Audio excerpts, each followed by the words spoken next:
PUBG விளையாடலாமா? ஒரு இஸ்லாமிய பார்வை.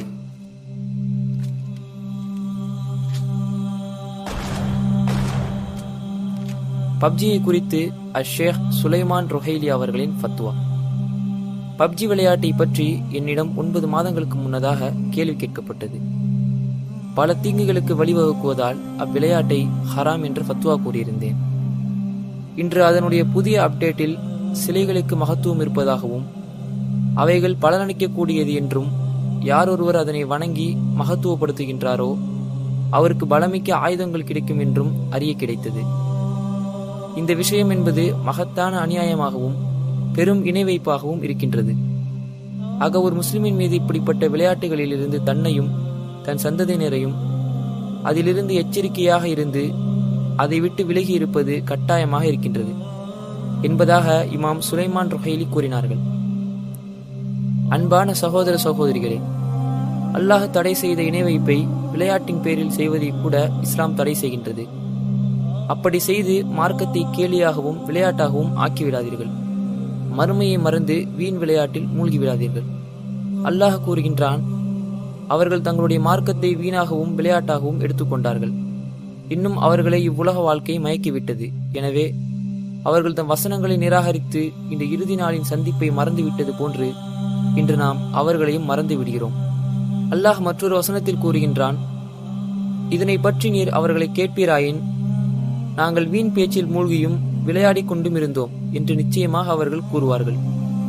அதற்கு நபியே அவர்களிடம், அல்லாஹுவையும் அவனது வசனங்களையும் அவனது தூதரையுமா நீங்கள் பரிகசித்துக் கொண்டிருந்தீர்கள் என்று கேட்பீராக.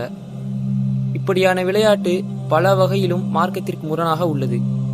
உருவப்படம் வரைதல், கொலைகளை ஊக்குவித்தல், இணை வைத்தல், ஆண் பெண் கலந்திருத்தல், இசையை பயன்படுத்துதல் போன்றவைகள் ஆகும். இந்த விளையாட்டை விளையாடுவது இதை தயார் செய்தவர்களுக்கு சப்போர்ட், அதாவது துணை செய்வதாகவும் கருதப்படும். மார்க்கத்தை கேலியாகவும் விளையாட்டாகவும் ஆக்குகின்றவர்களுடன் துணை நின்றால் நாமும் அவர்களைப் போன்றே கருதப்படுவோம். அல்லாஹ் கூறுகின்றான், எங்காவது சிலரால் அல்லாஹுவின் திருவசனங்கள் மறுத்துரைக்கப்படுவதையும் அவை ஏளனம் செய்யப்படுவதையும் நீங்கள் செவியுற்றால் அவர்கள் வேறு பேச்சில் ஈடுபடும் வரை அங்கு அவர்களுடன் நீங்கள் உட்காராதீர்கள் என்று முன்பே இவ்வேதத்தில் அல்லாஹ் உங்களுக்கு கட்டளையிட்டுள்ளான். இனி அவ்வாறு செய்வீர்களாயின் நீங்களும் அவர்களை போன்றவர்களே. உறுதியாக அறிந்து கொள்ளுங்கள், அல்லாஹ் நயவஞ்சகர்களையும் நிராகரிப்பவர்களையும் நரகத்தில் கொண்டு சேர்ப்பவனாக இருக்கின்றான். ஆகவே மார்க்கத்திற்கு முரணாக உள்ள பப்ஜி மற்றும் இது போன்ற அனைத்து வித விளையாட்டுகளிலிருந்தும் நாம் எச்சரிக்கையாக இருக்க வேண்டும். நாம் பயன்படுத்தும் இந்த மொபைல் போன் இடையில் ஒவ்வொரு நாளும் லேசாகிக் கொண்டே இருக்கிறது. ஆனால் ஒன்றை மறந்து விட்டோம்.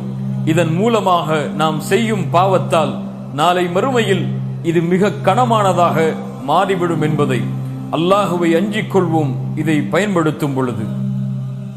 سأترك يا رب ذنبا مضى وأقبل نحو الرضا والنعيم.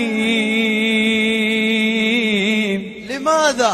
أحبك ربي وهذا رجاء.